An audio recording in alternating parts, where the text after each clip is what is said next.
História de Minas Gerais. O desbravamento na região, que hoje compreende o estado de Minas Gerais, se iniciou no século XVI, por meio do trabalho dos bandeirantes em busca de ouro e pedras preciosas. Em 1709, foi criada a Capitania de São Paulo e Minas de Ouro, que em 1720 foi desmembrada em São Paulo e Minas Gerais. No início do século XVIII, a região tornou-se um importante centro econômico da colônia, com rápido povoamento. No entanto, a produção de ouro começou a cair por volta de 1750, levando a metrópole Portugal a criar formas cada vez mais rígidas de arrecadação de impostos, o que resultou no mais conhecido movimento político histórico de Minas Gerais, a Inconfidência Mineira. A absoluta influência de mineração na economia do estado inibiu, de certa forma, o desenvolvimento de outras atividades econômicas de exportação.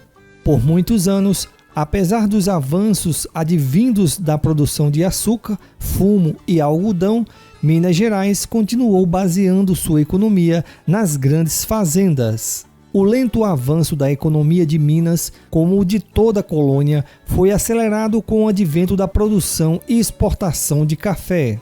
A introdução da cafeicultura em Minas Gerais ocorreu no início do século XIX e logo se transformou na principal atividade da província e no agente indutor do povoamento e desenvolvimento da infraestrutura de transportes. A prosperidade trazida pelo café ensejou um primeiro surto de industrialização, reforçado mais tarde pela política protecionista implementada pelo governo federal após a proclamação da República. As indústrias daí originárias eram de pequeno e médio portes, concentradas principalmente nos ramos de produtos alimentícios, laticínios e açúcar, têxteis e siderúrgicos. No setor agrícola, em menor escala, outras culturas se desenvolveram, como o algodão, a cana-de-açúcar e cereais. O predomínio da cafeicultura se alterou gradualmente a partir da década de 1930, com a afirmação da natural tendência do estado para a produção siderúrgica e com o crescente aproveitamento dos recursos minerais. Ainda na década de 1950, no processo de substituição de importações, a indústria ampliou consideravelmente sua participação na economia brasileira. Na década de 1970, a economia mineira passou por mudanças estruturais, graças a um grande volume de investimento. Nesse período, o Estado reverteu a perda de posição relativa no contexto nacional.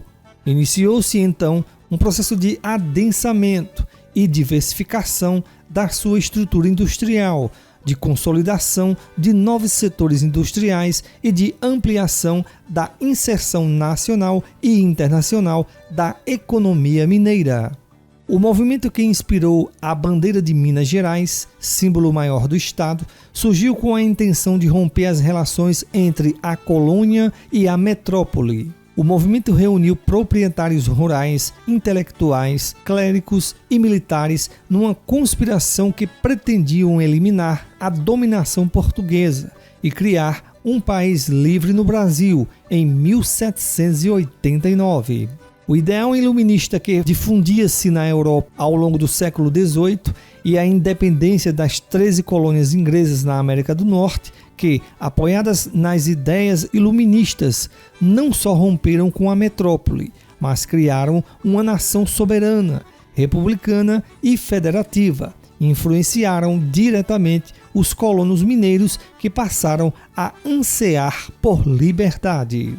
Dia de Minas Gerais. Instituído em 1979 pela Lei nº 561, remontando à chegada em 1696 da bandeira chefiada pelo coronel Salvador Fernandes Furtado de Mendonça, a região onde está a cidade de Mariana, o Dia de Minas Gerais, celebrado em 16 de julho, relembra também a importância e a trajetória de 3 séculos do Estado e de seu povo. Em 2020, a data também serve como marco do início das comemorações dos 300 anos da Capitania de Minas Gerais. No governo de Minas, inclusive, todos os anos a capital do estado é transferida simbolicamente no dia 16 de julho para o município de Mariana, por meio de decreto. Essa foi a história de Minas Gerais.